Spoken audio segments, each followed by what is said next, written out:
Hello and welcome to my channel on cricket. Day 1 Sydney Test, and the day began with a beautiful and moving tribute to the victims of Bondi terror attack. The first responders were also acknowledged, and the person who tried to stop the terrorist, he was also acknowledged and felicitated. A big thank you to the first responders and the person who tried to stop the terrorist. I mean, because of them, uh, people made it out alive, some people, and they did the best they could in the given circumstances. And yeah, that's how the day began. And then England won the toss and chose to bat first. It was a good toss for them to win because this wicket is completely opposite of that which we found in Melbourne.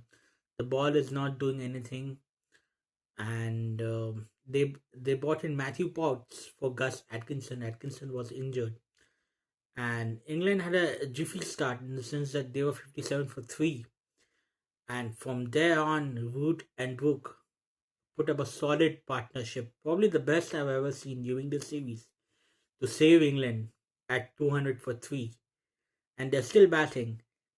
And they were a bit unlucky because the rain saved Australia, and there's a bit of forecast for rain tomorrow and day 3 as well.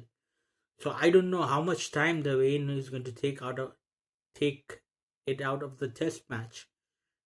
All depends on the rain, and the rain really saved Australia because Root and Brook were going strong, and Australia simply looked clueless and did not have any answer to the strokes made by Root and Brook. So it was disappointing from their perspective, and the bowling was awful. Only Mitchell Stark was quite good. Nessa was all right, and Scott Boland did not look like the usual Scott Boland. And I think Australia lacked intensity, and their line and length was also not up to the mark. I mean, Australia also missed out on a trick. They should have used Todd Murphy or Matthew Kuhneman. I mean, England have Will Jacks, England have Joe Root, so England have two spinners. Australia also have Travis Head, but that's the sole spinner, and I don't know whether Labuschagne will bowl or not. Steve Smith can also bowl as well. And Bo Webster is there in the Australian squad. I wonder if he's going to bowl off spin because he can bowl a bit of spin. So I was glad to see Bo Webster. I think throughout the series he wasn't used, so this time he'll get a chance. Australia's goal tomorrow will be to bank on another English collapse. I mean, England are 200 for three. Australia would like to wrap up this English batting order as soon as possible and hope for a collapse. Otherwise, the way Root and Book are batting, if they continue batting, England might to get 550, 600, and then probably Australia can't win this test match. So Australia need to prevent that at all cost.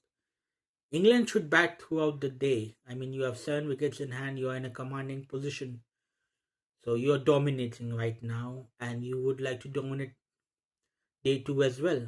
But just bat Australia out of the game. That's what England wants. And it was a very disappointing day from Australia because 57 for 3 England, and then you allow a side to go on to score 200 for 3. So you were very lucky that the rain saved you. Otherwise, I think, you never know. Maybe England would have crossed 350, 400 pass ball. You never know.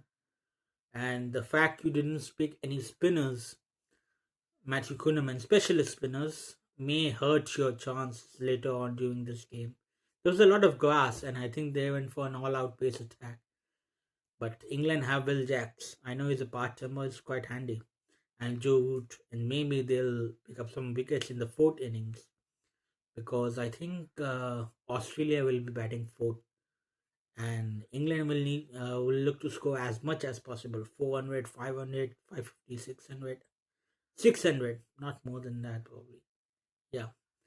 So if England manage to do that, then Australia can't win this game. Then probably a draw or an English win is possible on the cards. And a lot of questions are being asked of Andrew McDonald. I mean, I was surprised when he said that the Ashes are done 3-1 because the Australian mindset is whitewash at all costs. I mean, 2007 5-0, Vicky Ponting was the captain. And I think there have been a couple of more whitewashes as well. Australia simple do not give up after winning. Even after winning, they want to go to the end and they want to finish off their opponents. But that was very surprising to hear from Andrew McDonald. 3-1, the job is done. I mean, the job is not done. The job would have been done 4-1 or maybe 5-0. So, lack of intensity from Australia is disappointing. So, that's it, day one. Thank you for watching. If you like this video, please subscribe. Thank you very much.